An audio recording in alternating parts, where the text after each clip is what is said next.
merci de nous avoir accordé de votre temps.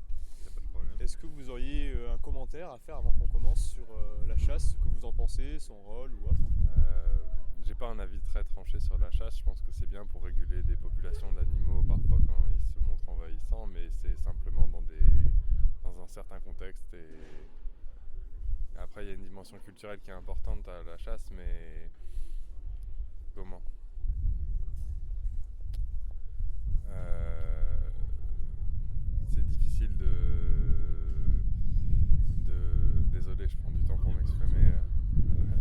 Comment C'est difficile d'en parler sans être clivant en fait, mais je pense qu'il peut y avoir une chasse responsable et que c'est pas une pratique qui est antithétique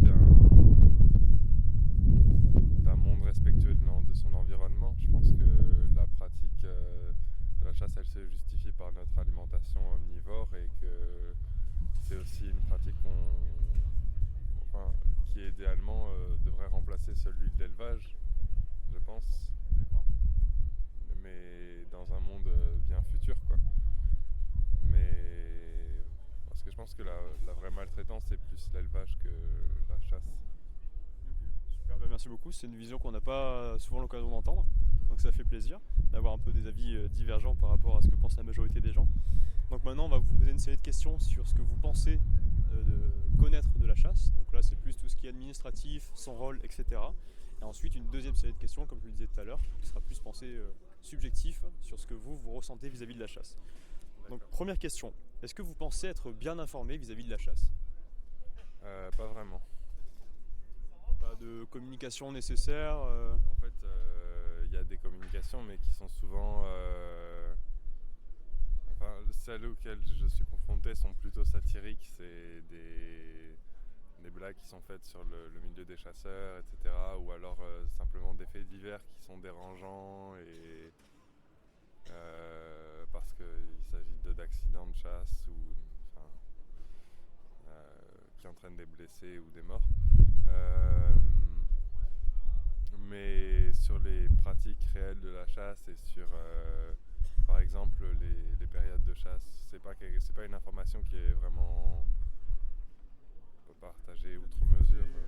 Ou alors j'en ai pas l'impression, ou je m'en renseigne peut-être pas assez, c'est peut-être moi aussi ma manière de me documenter.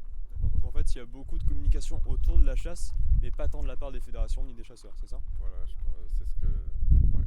Ok, super, merci beaucoup. Deuxième question, pensez-vous que la chasse contribue à la protection de la biodiversité? Je pense dans une certaine mesure. Pour les sangliers, j'ai grandi dans le Vaucluse et les sangliers, des fois ça proliférait et ça attaquait ça consommait Ça faisait des dégâts aux cultures ou autre? Des dégâts aux cultures, etc. Alors je sais pas si c'est vraiment l'écosystème idéal qui est perturbé dans ce cas-là, parce que c'est quand même une activité humaine qui est perturbée. Mais je pense que si une population est trop importante, il doit y avoir des problèmes de régulation quand même sur les terrains de forêt, etc., qui doivent être déracinés, où les arbres doivent être peut-être plantés, je sais pas. Okay. Oui, c'est vrai qu'on entend souvent parler du coup de l'aspect des dégâts agricoles, mais pas tant des dégâts naturels qui sont un peu moindres et aussi un peu moins communiqués, parce que du coup c'est des terrains qui appartiennent à personne ou qui sont peu entretenus. Donc c'est vrai que c'est aussi une vision qu'on n'entend pas souvent. Du coup c'est des questions qui se répètent un petit peu vis-à-vis de ce que vous avez dit tout à l'heure. Pour vous, quelle est l'utilité de la chasse s'il y en a une? Ça a un intérêt culturel quand même, parce que c'est un rituel, enfin pas un rituel mais une pratique. C'est une pratique qui est quand même ancestrale et qui quelque part répond à un besoin primaire de se nourrir, même si c'est pas forcément, même si on voit des modes d'alimentation différents aujourd'hui, sans viande, sans produits animaux, etc. Mais je pense malgré tout que, comme la pêche pour certains pays qui sont comme le Portugal, Portugal par exemple qui pourrait pas faire, Qui dépendent.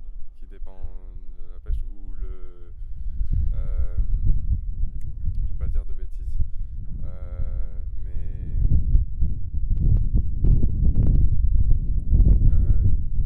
il me semble que il y a des pays, il y a des endroits dans le monde où les gens ont besoin de pêcher pour survivre ou pour s'alimenter. Je pense que la chasse, pour certaines personnes, ça doit être la même chose. Donc je vois mal aujourd'hui, dans le mode de consommation, on a accès à de la nourriture autrement, mais je pense que si on avait un mode de vie un peu plus proche d'un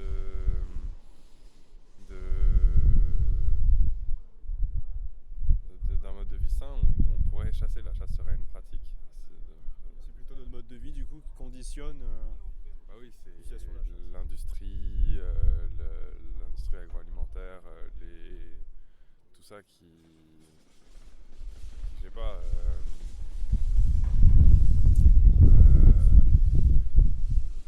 qui modifie notre mode de consommation, de consommer de la viande, et c'est pas ponctuel. Alors que si la chasse, il y a des saisons pour la chasse. Si c'était ponctuel, que c'était de la viande qu'on mangeait une fois par mois ou une fois, 2-3 fois par saison, peut-être, je sais pas.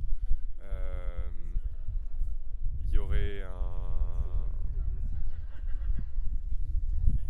respect des populations animales plus grand, quoi. Il n'y aurait pas de surexploitation animale, ce serait un mode de régulation. Enfin, je veux dire, il y a tellement d'ethnies qui ont pratiqué la chasse pendant des millénaires, des centaines d'années ou des millénaires, qui s'en sont bien sortis et sans surexploiter leur environnement.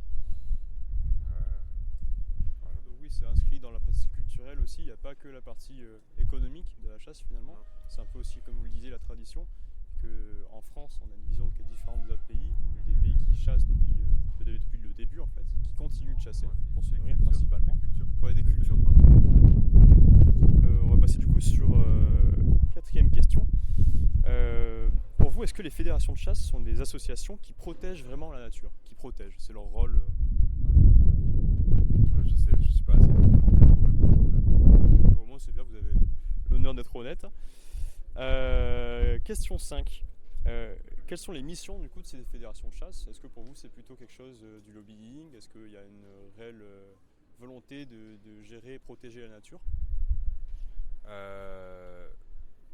Au-delà de protéger la nature, je pense qu'ils protègent une pratique et que c'est un comportement humain qui est sacralisé un petit peu et qui rentre dans toute une vision de la place que quelqu'un occupe par rapport à son environnement. Je pense que c'est plus une réflexion, qui servent plus une réflexion sur la posture du chasseur que sur la chasse réellement.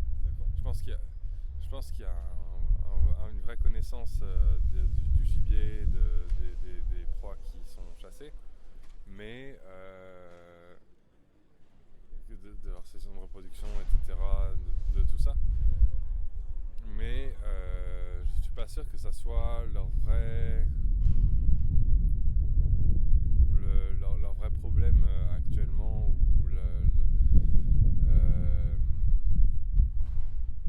le vrai aspect sur lequel on les critique. Je pense que c'est plutôt sur la manière dont ils voient cette pratique de la chasse qui sont critiqués, pas tellement sur la manière dont ils envisagent le milieu naturel et les espèces qu'ils chassent. Super.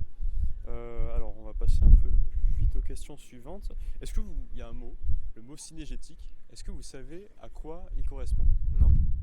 Alors, la synégétique en fait c'est tout simplement la science de la chasse, la science du gibier, particulièrement de la faune sauvage. Donc en fait c'est une science qui nous a été apportée par les chasseurs et les naturalistes. Donc c'est pour montrer qu'il y a quand même un aspect scientifique à certaines pratiques de la chasse, bien que tous les chasseurs ne se considèrent pas assez renseignés sur le sujet. En France, on entend beaucoup parler des espèces protégées qui viennent d'autres pays, l'éléphant, le lion, etc. Mais est-ce que vous avez connaissance d'espèces protégées qu'on retrouve aussi au sein de notre territoire? Le martin pêcheur. Le martin pêcheur, peut-être d'autres. Le loup.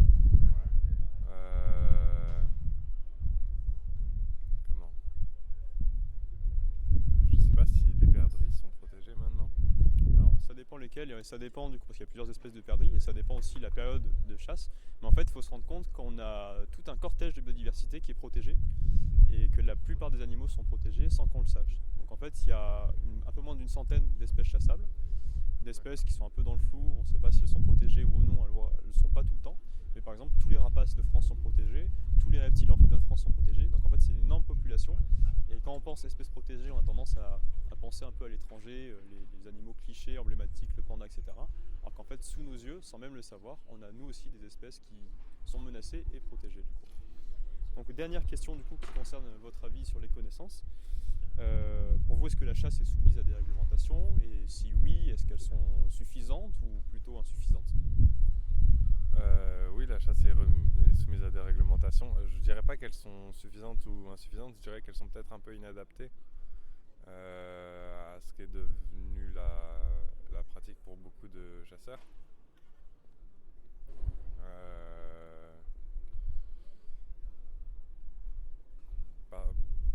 Comment?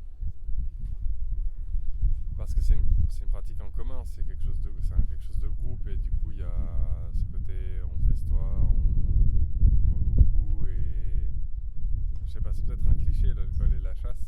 Le cliché des inconnus finalement, les personnes un peu âgées qui font l'apéro et qui après partent chasser.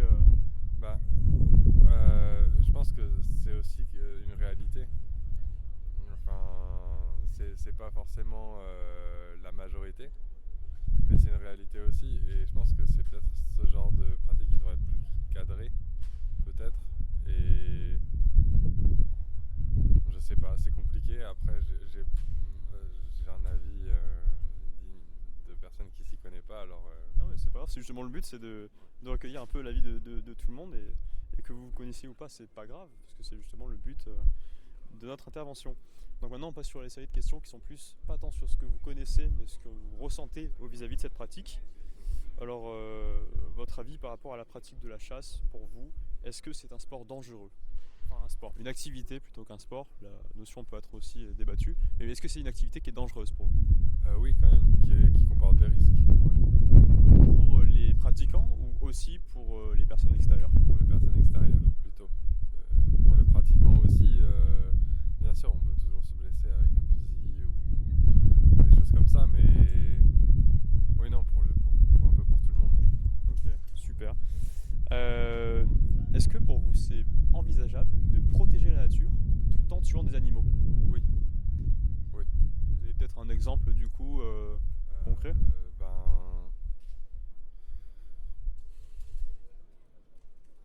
Comment?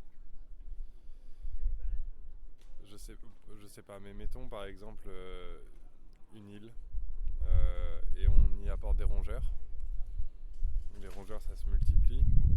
Au bout d'un moment il faudra réguler la population de rongeurs, sinon il n'y aura pas assez de ressources sur l'île pour alimenter la population de rongeurs et ça sera invasif.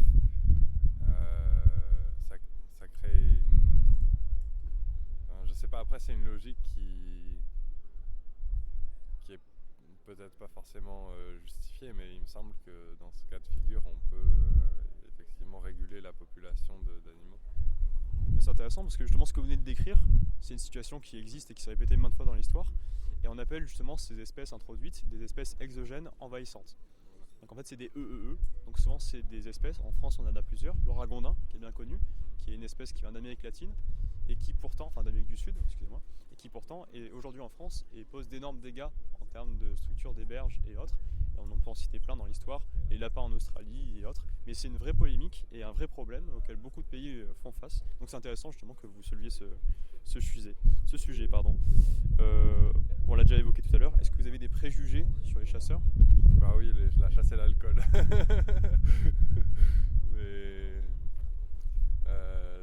c'est une vieille histoire aussi. Je m'étais retrouvé à faire de la randonnée en Normandie et on était passé à côté d'une troupe de chasseurs totalement avinés qui n'avaient pas vu une biche qui passait juste sur la droite alors qu'ils étaient 3 voitures et je sais pas, ça m'a laissé un souvenir un peu amer peut-être, ou un peu drôle, peut-être une un situation peu un peu iconique. Ouais, un peu caustique. Super. Dernière question, après on vous laisse tranquille. Pensez-vous que les actions des fédérations de chasse sont utiles pour le maintien de la faune sauvage? Déjà, est-ce que vous avez connaissance des différentes actions qu'elles mettent en place ou pas du tout? C'est ce que je vous disais, j'ai pas forcément connaissance des actions qui sont mises en place par les fédérations et du coup je ne saurais pas vous dire. Par exemple, il faut savoir que les fédérations, elles financent des plantations de haies, donc pour les agriculteurs ou autres, des haies qui favorisent justement la biodiversité, la faune sauvage, donc que ce soit tout ce qui est chassable et non chassable, parce que eux, leur but c'est par exemple de favoriser les populations de perdrix, qui sont des espèces chassables, mais ça va aussi bénéficier à d'autres espèces qui elles ne le sont pas. En tout cas, merci beaucoup d'avoir accordé de votre temps, et je vous souhaite une excellente journée. Merci beaucoup, au revoir.